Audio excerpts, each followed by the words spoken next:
అందరికీ నమస్కారం. ఓం శ్రీ మాత్రేయ నమః. అమర్నాథ్ యాత్ర 2026 రిజిస్ట్రేషన్ ప్రారంభం.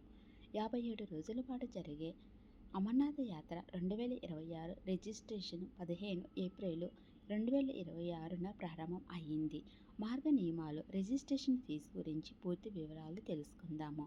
దేశంలోని అత్యంత ముఖ్యమైన మతపరమైన యాత్రలలో ఒకటైన పవిత్ర అమర్నాథ్ యాత్ర కోసం రిజిస్ట్రేషన్ ప్రక్రియ ఏప్రిల్ 15న ప్రారంభమయ్యింది. ఈ సంవత్సరం ఈ యాత్ర జూలై 3న ప్రారంభమై ఆగస్టు 28 వరకు 57 రోజుల పాటు కొనసాగుతుంది.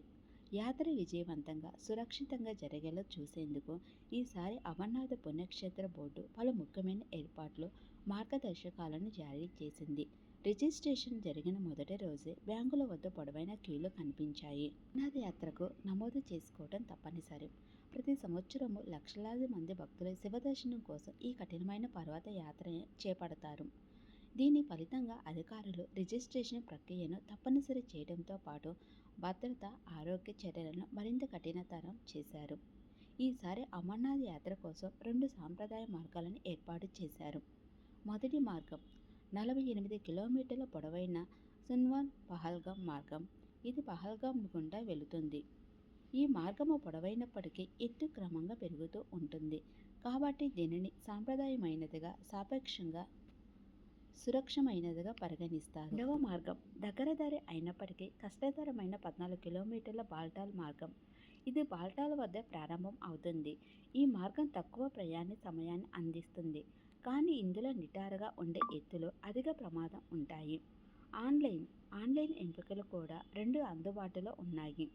భక్తులు అమర్నాథ్ పుణ్యక్షేత్ర బోర్డు అధికారిక వెబ్సైటు, మొబైల్ యాప్ ద్వారా ఇంటి నుంచి ఆన్లైన్లో నమోదు చేసుకోవచ్చు. దేశవ్యాప్తంగా 550కి పైగా బ్యాంకు శాఖల ద్వారా ఆన్లైన్ నమోదు సౌకర్యం కూడా అందుబాటులో ఉంది. ఈ బ్యాంకులలో state bank, Punjab national bank, ICICI bank, yes bank, Jammu and Kashmir bank ఉన్నాయి. యాత్రలో పాల్గొనడానికి తప్పనిసరి ఆరోగ్య ధృవీకరణ పత్రం అవసరం. ఈ ధృవీకరణ పత్రాన్ని అధీకృత వైద్యుడు ఏప్రిల్ 8, 2026న లేదా ఆ తర్వాత జారీ చేయాలి. ఈ కష్టతరమైన ఎత్తైన మార్గంలో ఉన్న ఆరోగ్య ప్రమాదాల దృష్ట్యా ఈ చర్య చాలా అవసరమని నిర్వాహకులుగా భావిస్తున్నారు. ఇది కాకుండా ప్రయాణికుల స్థానాన్ని గుర్తించడం ద్వారా వారి భద్రత నిర్ధారించేందుకు ప్రతి ప్రయాణికుడికి RFID కార్డును కూడా తప్పనిసరి చేశారు. నమోదు రుసుము ఒక్కొక్కరికి 150. వయో పరిమితి 13 నుంచి 70 సంవత్సరాలు. 6 వారాల కంటే ఎక్కువగా గర్భవతిగా ఉన్న మహిళలు ప్రయాణించడానికి అనుమతి లేదు. తప్పనిసరి పత్రాలు: అసలు ఫోటో, గుర్తింపు కార్డు, వైద్య ధృవీకరణ పత్రం.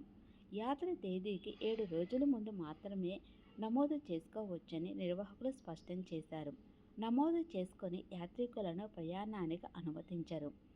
యాత్రా సమయంలో భద్రతా సంస్థలు, జమ్మూ కాశ్మీర్ పోలీసులు, ఇతర బలగాలను మోహరిస్తారు. ఏమైనా అత్యవసర పరిస్థితులకు తక్షణమే స్పందించేందుకు పర్వత మార్గాల వెంబడి వైద్య బృందాలు, సహాయక బృందాలు, సహాయ కేంద్రాలను కూడా ఏర్పాటు చేస్తారు. 2026 అమర్నాథ్ యాత్రకు సన్నాహాలు ముమ్మరమయ్యాయి. యాత్రికులకు సౌకర్యాలు మెరుగుపరచడంపై యంత్రాంగం దృష్టి సారిస్తూ ఉండగా, భద్రత, ఆరోగ్య ప్రమాణాలను కఠినంగా అమలు చేస్తూ యాత్ర సురక్షితంగా, క్రమబద్ధంగా జరిగేలా చూసేందుకు కూడా కృషి చేస్తోంది. యాత్రికులు ముందుగానే తమ పేర్లను నమోదు చేసుకోవాలని, అన్ని మార్గదర్శకాలను పాటించాలని సూచించారు.